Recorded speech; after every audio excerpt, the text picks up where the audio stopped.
கிறிஸ்துவுக்குள் மிகவும் பிரியமானவர்களே, இயேசு கிறிஸ்துவின் நாமத்தில் உங்கள் யாவரையும் அன்போடு கூட நான் வாழ்த்துகிறேன். இந்த நாளிலும் தேவன் நம்மோடு கூட இடைப்படுகின்ற ஒரு வார்த்தை ஓசியா 2 அதிகாரம் 18 அக்காலத்தில் நான் அவர்களுக்காக காட்டு மிருகங்களோடும் ஆகாயத்து பறவைகளோடும் பூமியிலே ஊரும் பிராணிகளோடும் ஒரு உடன்படிக்கை பண்ணி வில்லையும் பட்டயத்தையும் யுத்தத்தையும் தேசத்திலே இராதபடிக்கு முறித்து அவர்களை சுகமாய் படுத்து கொண்டிருக்க பண்ணுவேன். இந்த வார்த்தையின் மூலம் தேவன் இன்றைக்கு நம் ஒவ்வொருவரோடும் கூட இடைப்பட விரும்புகிறார்.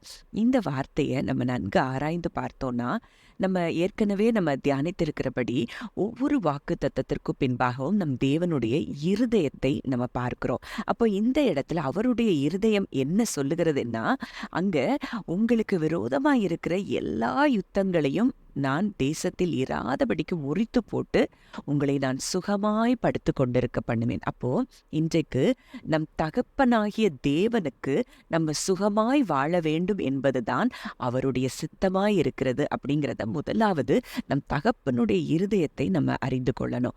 அதே அதிகாரம் 19 நம்ம பார்க்கிறோம், நித்திய விவாகத்துக்கென்று உன்னை எனக்கு நியமித்துக் கொள்ளுவேன், நீதியும் நியாயமும் கிருபையும் உருக்க இரக்கமுமாய் உன்னை எனக்கு நியமித்துக் கொள்ளுவேன், உண்மையாய் உன்னை எனக்கு நியமித்துக் கொள்ளுவேன், நீ கர்த்தரை அறிந்து கொள்வாய். அப்போ அதாவது இது எதை சொல்லுது அப்படின்னா, நித்திய விவாகத்துக்கென்று, அதாவது அந்த இஸ்ரவேல் ஜனங்களை தேசத்தை பார்த்து சொல்லுகிற வார்த்தையை தான் இன்றைக்கு தேவன் நம்மோடு கூட அவர் ஒரு இன்டிமேட்டா நம்மை நேசிக்கிற ஒரு அன்பை அவர் அந்த இடத்துல சொல்லுகிறத பார்க்கலாம்.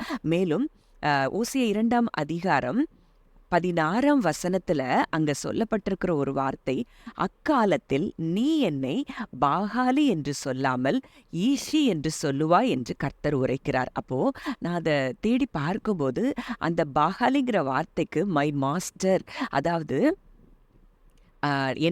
நம்ம அங்க ஒரு ஊழியனாய் அங்க சொல்லப்படுறதையும், அப்போ இனி என்னைய நீங்க மாஸ்டர்னு நீங்க என்னைய சொல்ல மாட்டீங்க, நீங்க என்னைய ஈஷி என்று சொல்லுவாய், மை ஹஸ்பண்ட்.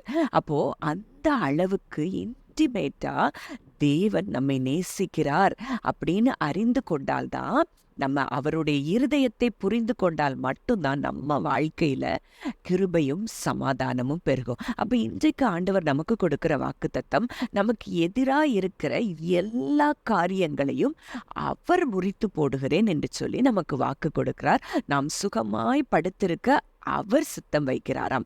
அவர் அதுல செயல்பட்டு நாம் சுகமாய் படுத்துக்கொள்ள கர்த்தர் உதவி செய்கிறாராம். சுகமாய் வாசம் பண்ண கர்த்தர் நமக்கு உதவி செய்கிறார் என்று சொல்லி இந்த வார்த்தையின் மூலம் நாம் அறிந்து கொள்ளலாம். இதே வார்த்தை தான் இன்னொரு வசனம் கூட எனக்கு ஞாபகம் வருது, உன் வாசஸ்தலத்தை விசாரிக்கும் போது ஒரு குறைவையும் காண மாட்டாய், உன் கூடாரம் சமாதானத்தோடு இருக்க காண்பாய். அப்போ இப்படிப்பட்ட ஒரு வாக்குத்தத்தங்களை கொடுத்த தேவனுடைய இருதயம் எவ்வளவு நம்ம மேல அன்பாய் இருக்கிறது என்பதை நம்ம அறிந்து கொள்ளணும். இதற்கு உதாரணமா நம்ம வேதத்துல ஒரு சம்பவத்தை பார்க்கணும்னா, எசேக்கியா ராஜாவுக்கு எதிராய் ஒரு அசீரிய ராஜா அங்கே தன்னுடைய சேனையில இருந்து ஆட்களை அனுப்பி அங்கே அந்த ராஜாவுக்கு எதிராய் எத்தனையோ வார்த்தைகளை அங்க பேசுகிறத பார்க்கிறோம்.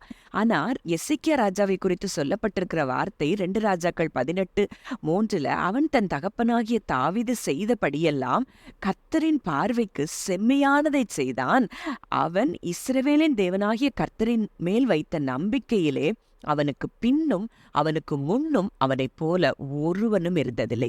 அப்படி ஒரு ராஜா அங்க தேவன் மேல நம்பிக்கை வைத்திருந்ததுனால அங்க அவனுக்கு எதிராக அவ்வளோ பெரிய யுத்தம் அங்க வந்த பொழுதிலும் அங்க ராஜா அங்க வேண்டுதல் செய்யும் போது அங்க சொல்லப்படுகிற ஒரு வார்த்தை, ஜீவனுள்ள தேவனை நிந்திக்கும்படி அசீரியா ராஜாவாகிய தன் ஆண்டவனால் அனுப்பப்பட்ட ரப்சாக்கே சொன்ன வார்த்தைகளை எல்லாம் உமது தேவனாகிய கர்த்தர் கேட்டிருக்கிறார்.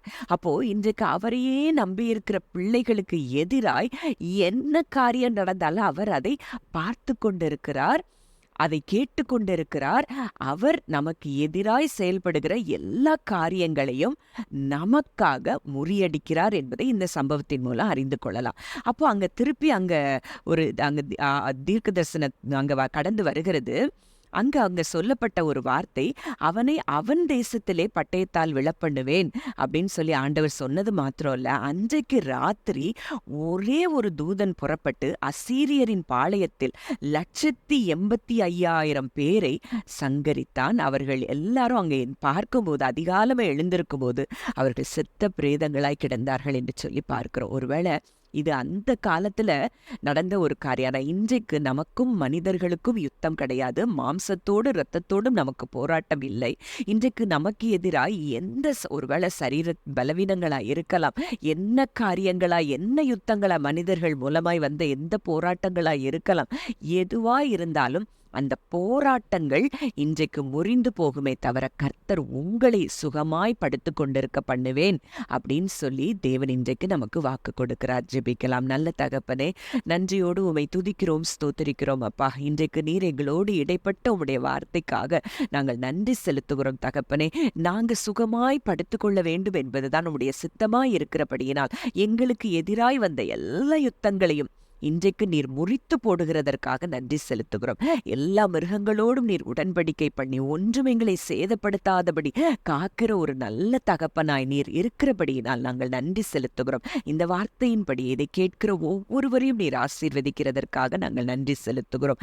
அப்பா, உம்முடைய கரங்களிலே இதை கேட்கிற ஒவ்வொருவரையும் ஒப்பு கொடுத்து ஜெபிக்கிறோம். கர்த்தர் ஆசீர்வதியும் பாதுகாத்து வழி நடத்தும். இயேசுவின் மூலம் கேட்கிறோம் ஜீவனுள்ள நல்ல பிதாவே, ஆமேன்.